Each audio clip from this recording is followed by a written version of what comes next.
Kaszina, and I'd like to talk to you today about one big mistake that women make in marriage, and it may not be what you think.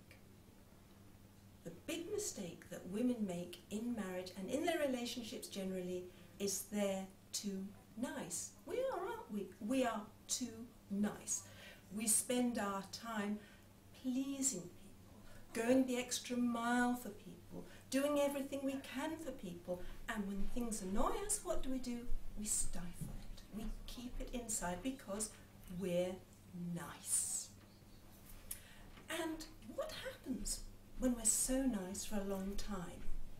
Eventually, frustrations build up and you either explode, or you cry, or you withdraw, or you eat chocolate, or maybe you go to the shops, but you have to do something to discharge those frustrations. But then you start to feel bad because you weren't nice, so you go back into nice mode. But there's a problem here because you're nice and you hope that because you're nice, people will respond and be nice back. And that doesn't always happen with a partner. A partner has chosen you because you're nice. It's what he expects. So when you're nice, it's ordinary, he doesn't have to appreciate it. And when you go into one of your frustrated moments, it's sort of, what's going on here? That's not the way she behaves. So you're not getting heard. And that's why frustrations build up. And that's why people nag and they get angry, and there's increasing conflict in marriage that doesn't get resolved. So I'd like to share with you a story from my own experience, which might give you some idea of how you can do something different. When my daughter was 9, we went out to get a dog. Now, my husband wasn't a dog lover particularly, but we'd spent months working on him, and he said, yes, we could have a dog, and we were so excited. And the day finally came when we were driving out to meet that puppy for the first time.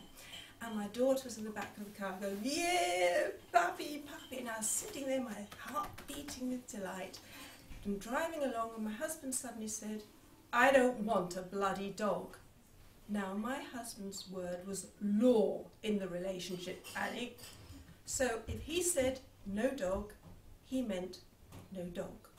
My daughter dissolved into floods of tears. My heart sunk to my boots. And I had to think what to do before he turned the car around. And anger, hissy fits, tears, pleading, cajoling were all out of the question. But instead, from somewhere inside me that I hadn't even expected, this little voice came out and said to him, you know, you can be part of the problem or part of the solution, but we are getting that dog. And I remember my husband's driving along and his jaw dropped open and no sound came out.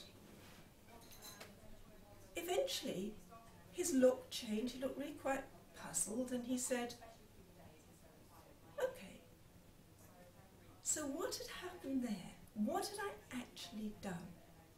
Without realizing it, I had created an entirely different way of looking at the situation. Instead of him being the lawgiver, suddenly, by using the language of problems and solutions, I've taken him into the role of problem solver. So he dealt with the situation entirely differently. Nagging wouldn't have worked, anger wouldn't have worked, tears wouldn't have worked, cajoling wouldn't have worked, but doing something different created a different result. So this is something we can always learn to do at any point in our life, because when you start doing something different, that's when you create a different response, because it makes people stop and think. So there are two things that I'd like you to take from this video today. 1, stop being so nice. It doesn't serve you. And number 2, put what you want to say in a different language and you will get a different result.